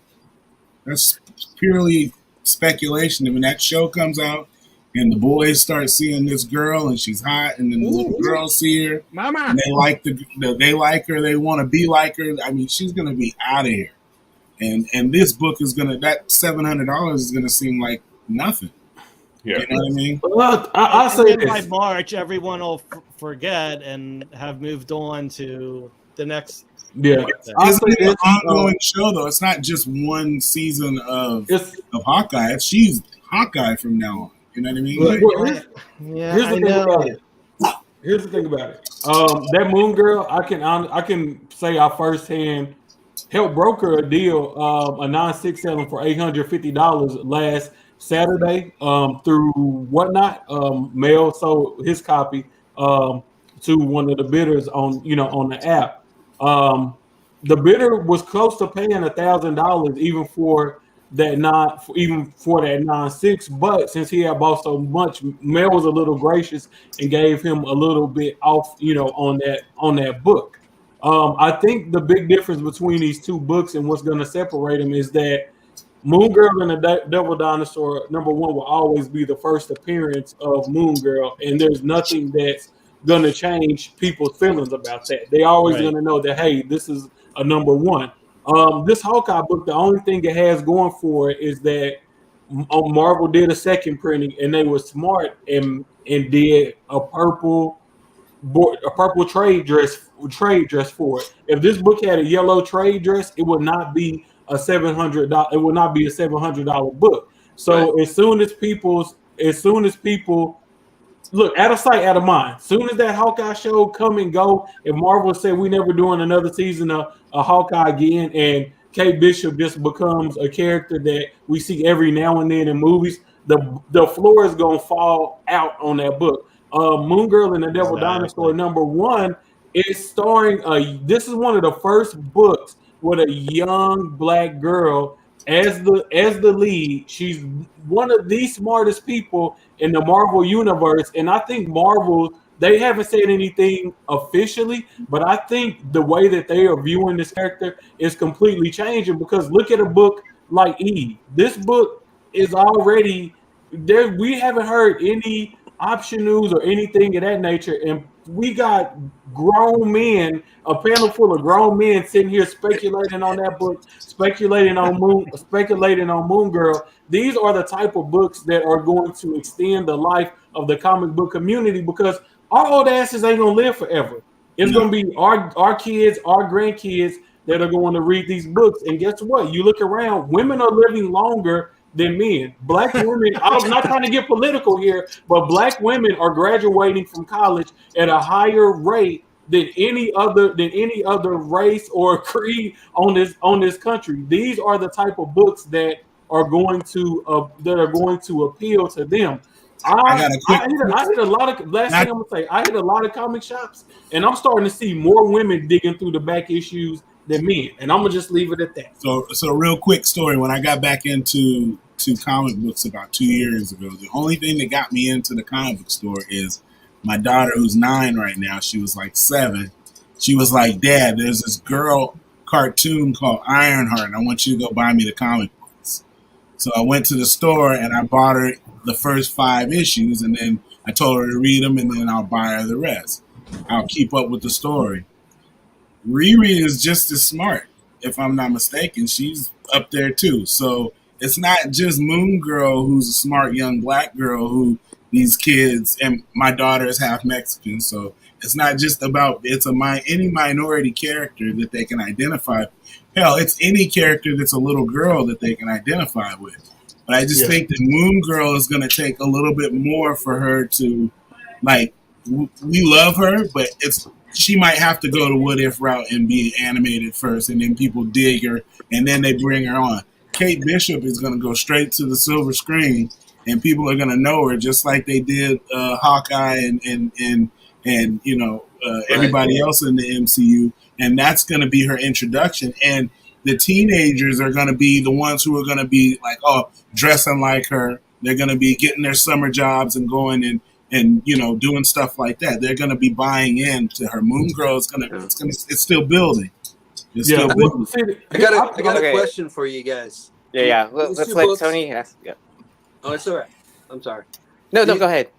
These 2 books kind of came on the radar. What would you guys say? Both of them have been on the radar with speculators for about a year or so, plus or minus. So So I actually voted for the top one. I saw that sale today at 2K for the 9.8. And I'm a big believer. I got a lot of faith in Mel. I got a lot of faith in that character. I know it's an animation, but it's gonna lead to more stuff down the road. It's kind of inevitable. So I totally agree. First appearance and everything. But while we've been talking, I've just jumped on. So Moon Girl and Devil Dinosaur, this book in 9.8 on the CGC census, there's about 86 all graded books in the CGC census, 215 or something like that. So if they've been on speculators' radar for about the same amount of time, we should see similar numbers, right? That Hawkeye, there are 6 9.8s on the CGC census. There are 20 all day. So just speaking to the rarity, I started on the top, but I'm kind of leaning toward the bottom book now. Mm-hmm. And if you think about it, Kate Bishop, she's got a lot of books people are chasing. Yeah. But if she has, hold the sign up, Steve. If she has an iconic book, it's probably this one. You know, this is her Ghost Spider Lee variant. You know what I mean? This is the cover that people associate with her. Maybe there'll be another one that knocks it off down the road. Obviously, we got her first appearance. You got first time she is Hawkeye. Young Avengers Presents. You got a lot of books you can chase for her, but this is kind of her pinnacle cover right now. So I started at the top. I think I'm switching to Hawkeye. I don't know. This isn't doing too shabby right now. Now, you know, at the end of the day, I think either book you can't go wrong right now. I really, you know, both books may see a little dip. I think Ninth hits the nail on the head as far as, you know, when we're long gone, you know, could this be like, you know, a Miles Morales thing where, you know, they're trying to scoop up the first appearance. I think that definitely is in play, but you got to look at, you know, iconic covers of a character, like the signature cover of that character, you know, like what's Spider-Man's signature cover. I mean, there's a handful, you know. This is ASM 300, right? Yeah, you know, so yeah, you could see it that way, but I think that's her cover. That's her cover. That's going to be the one. It's look at this is Hawkeye book. Look at the character. Kate Bishop will never be as big as Moon Girl is. The fact that they're putting a Moon Girl cartoon on Disney Channel that's probably going to have 20, 30 episodes that's going to be programmed into young kids' minds is automatically going to push her into an echelon that Kate Bishop will never touch. Never. True. But 7-year-olds ain't buying books. Yeah, man. 7-year-olds not yet. And they're all across the board. They might like but guess what? Right now it's not 7-year-olds paying $2,000 for a 9.8 in this Moon Girl. It's grown men like you or me. Yeah. If we are already bought into the book and you know this book has longer legs because it's going to build with a younger audience, why would you invest in that 9.8 second printing of a book with nothing in the guts of any type of what that holds notes any type of weight versus a first appearance 1 in 25 of a Steve, hold the sign up, soon to be iconic character. I mean, it makes no sense. No, but here's the thing: if I could double my money in less than 5 months, you see what I'm saying? And I think I could double my money in 5 months. Okay, double your money in 5 months, and then be done. I'm gonna go 20 times my money in 10 years. No, so I'm gonna double my money. Hawkeye, double my money. Here's the thing. 9.8 of the movie. Yeah, that's what I'm saying. I'll double my money on the Hawkeye, and then I'll have enough to buy a 9.8 and the Moon Girl Devil Dinosaur.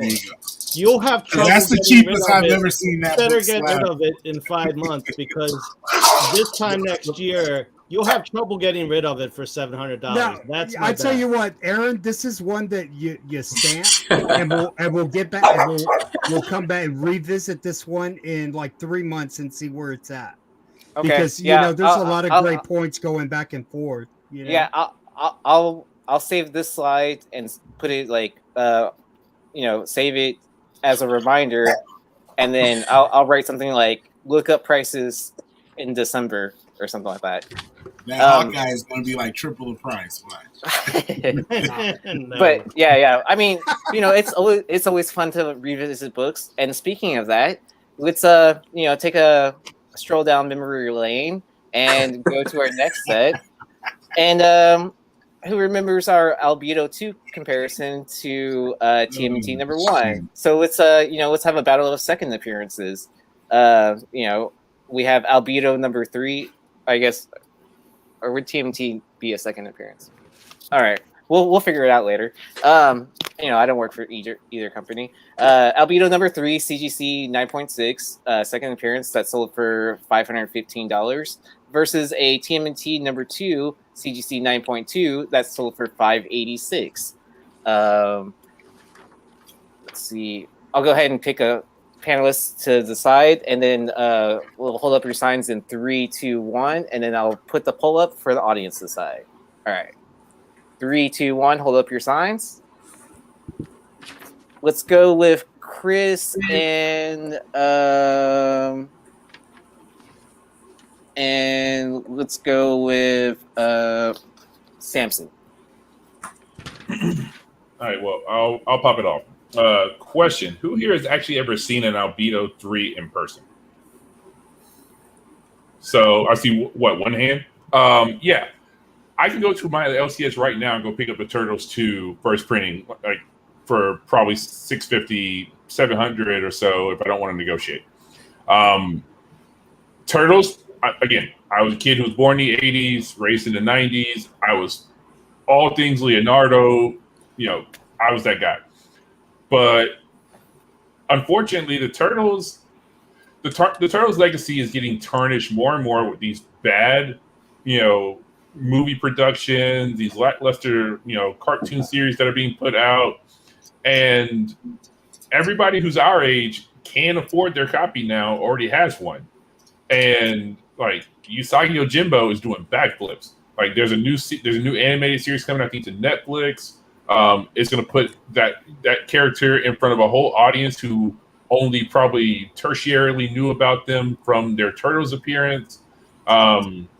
I don't know. I just feel like the Turtles is a great buy if you want it for your PC at that value, but that Albedo is going to make you some money. Like that Usagi number 1, which again is his third or fourth appearance at that point, just sold in a 9.8 for like dumb money. So again, the 9.6 on a predominantly black cover, it's you might have a fighting chance at probably not a resubmit because if this is 9.6, it's probably a true 9.6.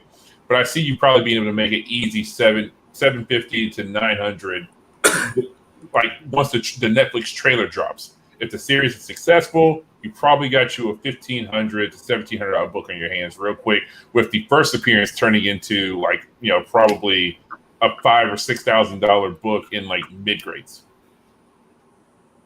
So that's my opinion. Yeah, that's a great point. The reason why I chose Teenage Mutant Ninja Turtles is because one, it's a Teenage Mutant Ninja Turtles comic book. I think that 10 years from now, Teenage Mutant Ninja Turtles is still going to be hot, even though they're going to suffer making good films. It's still going to be.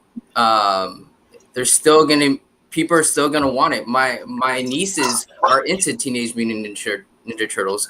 My younger cousins are.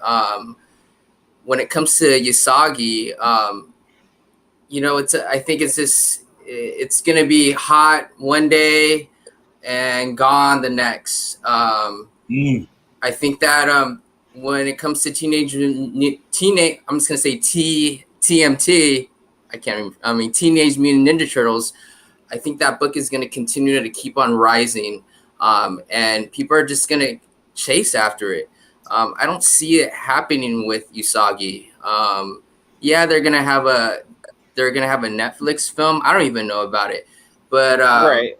And one thing I do want to clarify on the next Netflix series, it is Space Usagi, which Oh, is not Space. even which is not even going to be Usagi Yojimbo. It's going to be his like distant relative. Yeah. So I just want everyone to be fully aware of that before they start dumping a lot of money into So I'm old enough to whereas I was there when both of these books came out. And that Albedo has always been a tough book to find and get in a good grade because they always were beat up when they had them. That Teenage Mutant Ninja Turtles, I've seen a million of them in my lifetime. I've only seen that Albedo one time, and that was when I was like 8 or 9 years old. I've never seen that Albedo, and it was on the wall, and it was already $50, and that was when I was 9 years old. I mean, I've seen the Turtles too. When it go for $100. Now it's at close to $600. But it rose within a year.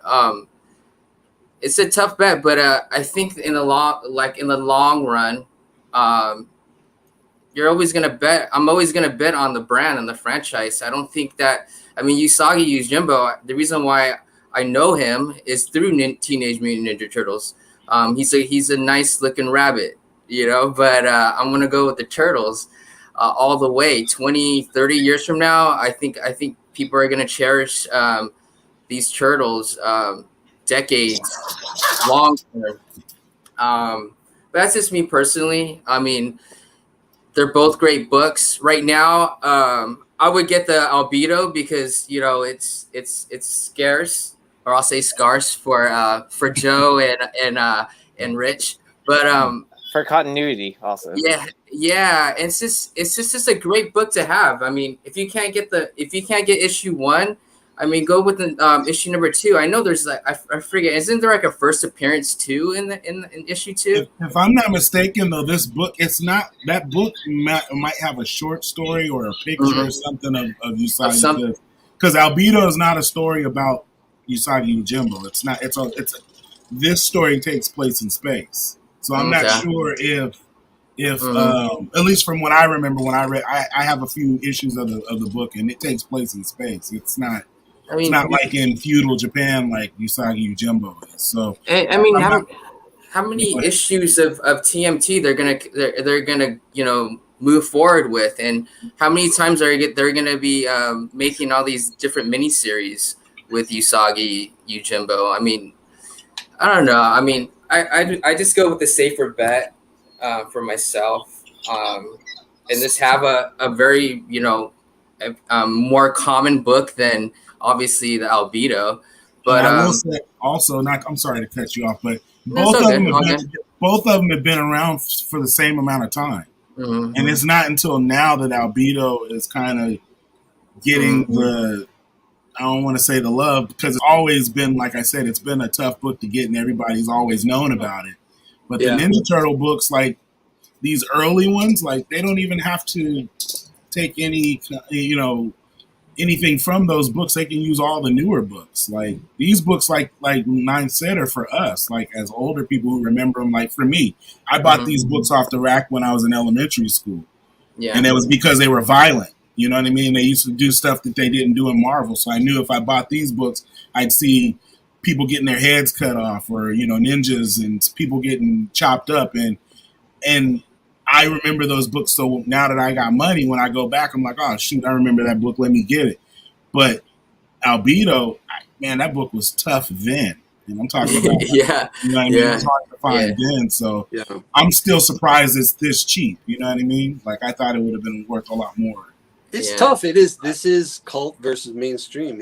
It's like Star Wars versus The Crow. I'd love to have a Crow book, but hell, Star Wars and the 9.8, I would take that too. Exactly. Yeah.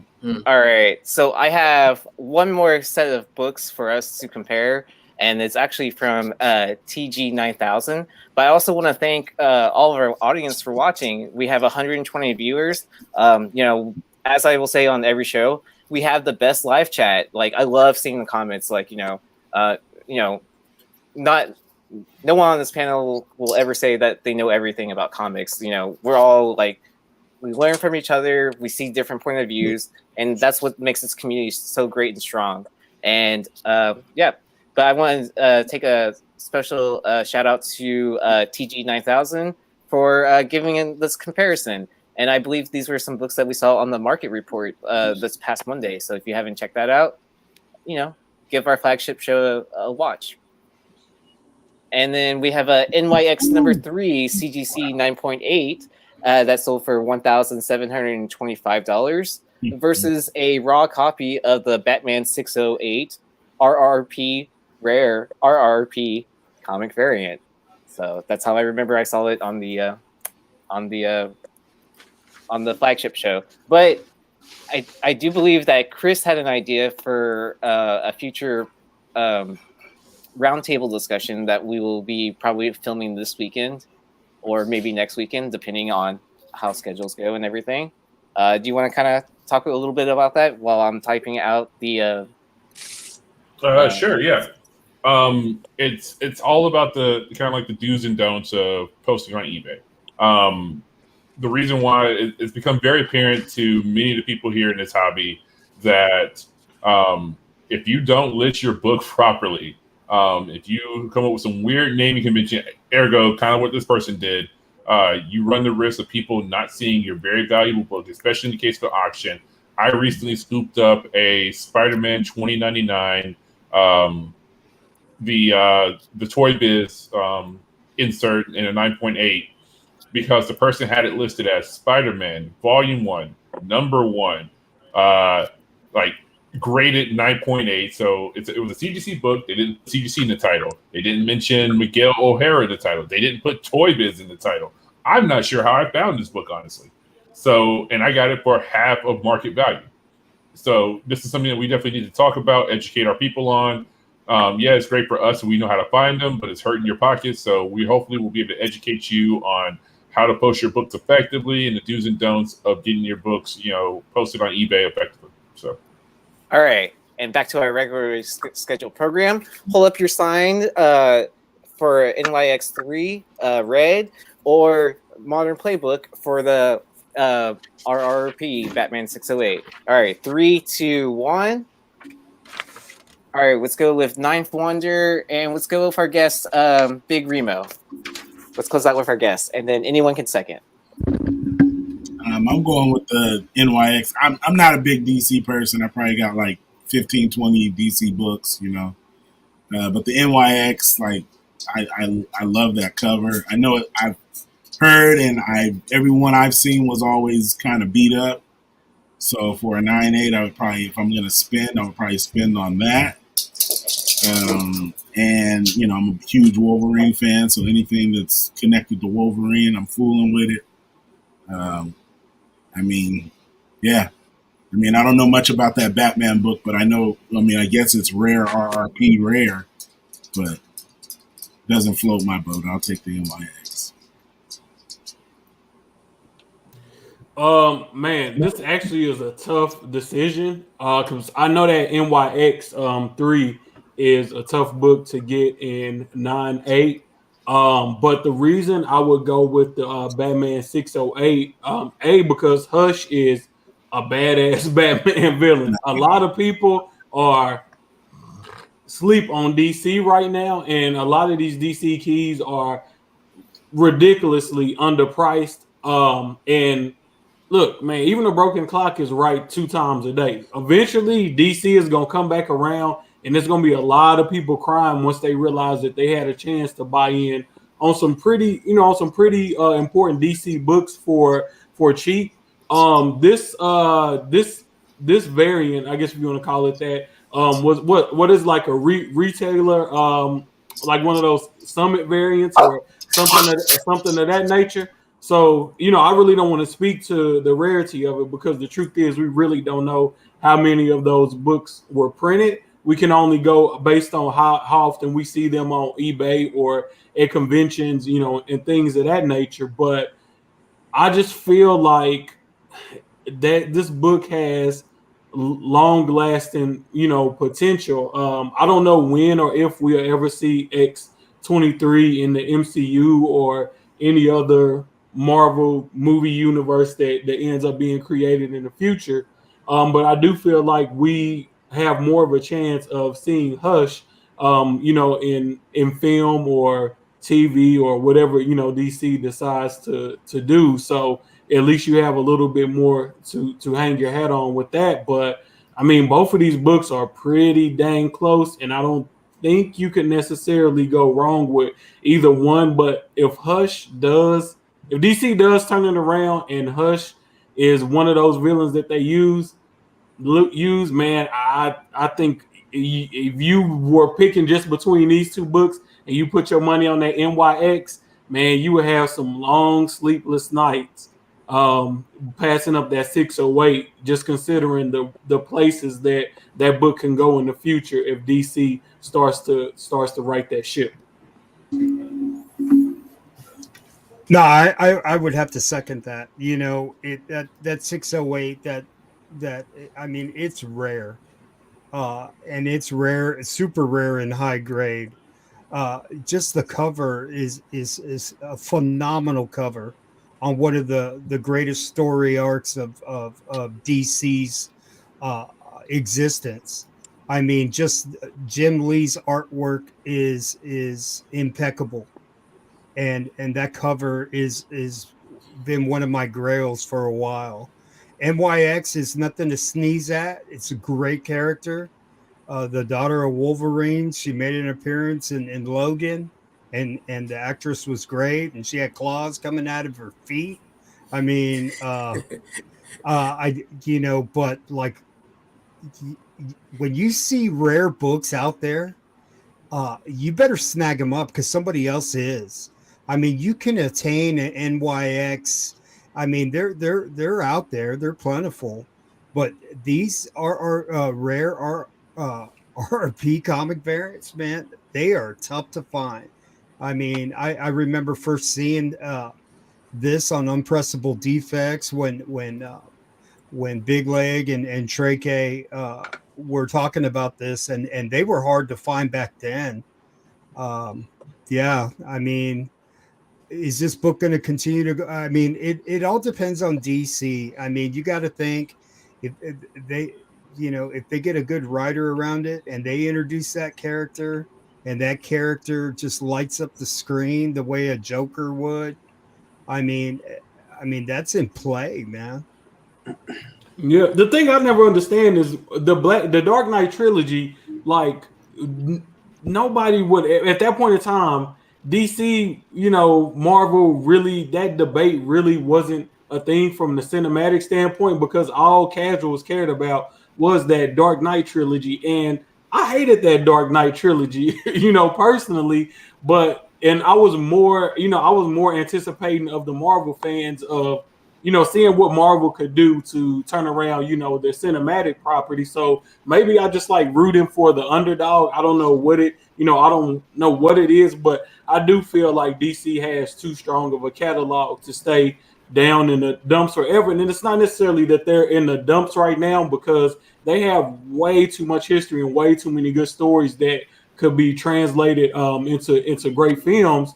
It's just a matter of putting the right people in the positions to make these things happen. Marvel, on the other hand, they have a lot of great characters too, and they already have people in position. But somebody like X-23 is probably on the low end of their priorities right now because they have so many other great characters that are more appealing to a wider audience that they can make a lot of money off of. So, dang man, this is another good one and a great way to close the show. But that rarity plus that Jim Lee cover, I think that's what would sell that Batman 608 for me. Is that Batman rare like the Wolverine Deadpool covers? Those the Siege ones? The Siege. No, this rare like that. So you're not going to find this book for no less than $2,000, basically. Is that a raw copy too? Is it a raw? Yes, It's raw, right? It's a raw copy, and it's the steal on the raw. This puts Siege to shame at the rarity. So the only way you were getting this book for the in real time in 2012 was if you were at the DC retailer roundtable at I don't remember which one of the conventions, but it was basically like you had to be in the room to get your hands on one. The belief is that there is less than 1,000 of these in existence. There's currently less than 400 of them graded.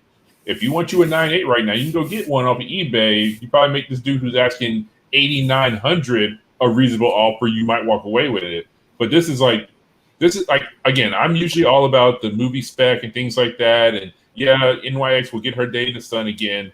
But I done had a couple NYXs. I have never seen a 608 RRP in person ever, and I don't know too many people who have. Like, that's one of them books you that's got, like, Steve. How many you have, Steve? I have none, but it's funny. I picked up. I think I have the Superman one, which no one cares about. But yeah, I mean, I if you go to mybargaincomics.com, I wrote up an article about the DC RRPs, and it has all the information about how it was distributed and where it was distributed. But I don't know. I mean, even though I'm like, a DC guy, it's just you sort of have villain versus hero, and I don't know. I'm going to change my answer then. I mean, yeah. PC versus the flip. I mean, if you're talking PC, No, like, but this is more than that, guys. Like, this is a unicorn book with artwork of stuff of legend. That Jim Lee is probably one of his finest pieces, and I always say this, you remember when things were right and Jim Lee was doing comic books, because there was nobody better. Right. You have flashes from great artists, and they have a little run.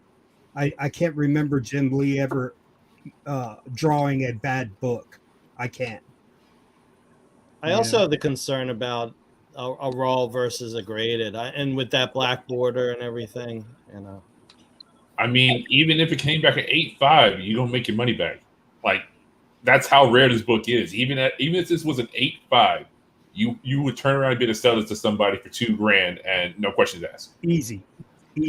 Like, it's just absurd. In your deep dive, Steve, did you get a sense of how many were involved in the RRP for DC? Because I know the number thrown around for the Image RRP, cover of Saga 1 is 500. Okay, so go to mybargaincomics.com and I'm actually doing it right now, because I mean, I wrote this a year ago. But okay, here's the deal. This is why this is even harder to get, is because you had to go to their DC's RRP meeting in Burbank, California on November 10th, 2002. So it wasn't like a convention diamond giving out the variants. The RRP program, not even every retailer was, you had to be invited to be in DC's RRP program. And then, so if you were in that small circle, you had to, take your ass all the way to Burbank, California. Maybe that was easy for some of the Southern California folks, but for a lot of people that was a haul, right? And so that's why it's it's so scarce. I wish I could take the Infinity Gauntlet and go back to that time and go beat the shit out of all those guys that have a copy and go take all of them, brother. Well, that's the thing too. I mean, I went back to the archives. I mean, this has been much hotter than it was today. Yeah. I mean, when the first like 5-10 years, I mean, everyone, was after this. I feel like some of the shine has come off, over time. All right. It'll come back. They just gotta do something with it, man. I want to thank again TG9000 for coming up with this comparison. I also want to remind everyone that we will have a Roundtable Modern Playbook. I think we actually go deep diving with Mr. Longshort Ben, we have a presentation of, was it Bangers or was it Ghost Books? I can't remember. Oh, I think it was Ghost Books. So yeah, it was Ghost Books. I just need to edit that. It'll be ready on Sunday. Make sure to subscribe to Ninth Wonder Show. What days do you go on? Wednesday, 7 p.m. Central Standard Time. So a little bit before Deal of Flipside. Cover picks 7. I'm trying to get the show down to like 30 minutes so y'all can have time to breathe in between watching that and watching Flipside. Of course, we don't get near as many views as Deal of Flipside does, but we hoping to grow the platform. But yeah, man, it's Wednesday, 7 o'clock. Come and check us out. I think you'll like it. Cool. And thank you again, Big Remo. Like, I think you did great, man. Like, thanks for having me, man. I was nervous, man. I'm on there with the heavy hitters, man. Never seen that one before. If you're a viewer and you got something to say, we're giving you every opportunity to come up and play the game. I feel like I just got put on the open mic circuit. You know what I mean? Where it's kind of audition for a deal. You know what I'm saying? Like P Diddy and the family. It's easy to be a troll, but know what you're talking about and step up. Right? And we'll give you every opportunity to come play this game. That's right. I mean, once I was just a viewer. I was just some guy watching It's Drunken Chat, participating in the chat. So I mean. I don't want to go into the full story, but Mel had an open call, like, hey, who wants to jump on?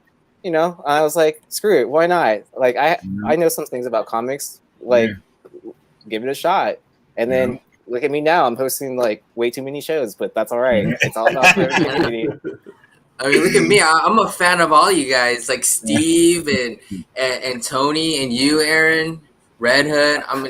Even all the other channels, man. I'm still like a little kid, like listening. So I be envying Comic Book Journey because it reminds me when I lived in New York and I've been looking at his wall and everything. I'm like, damn, that looks like the studio I used to work in. Oh man! I'm like, you got gold plaques back there? Yeah, man. Yeah, good, man. And then as a final thoughts, I'm pretty excited that I signed up for Tinion's new subscription series, and then I got onto the ground floor. 6 comics for $250. I don't see that being a big investment. I've spent way more on something way dumber.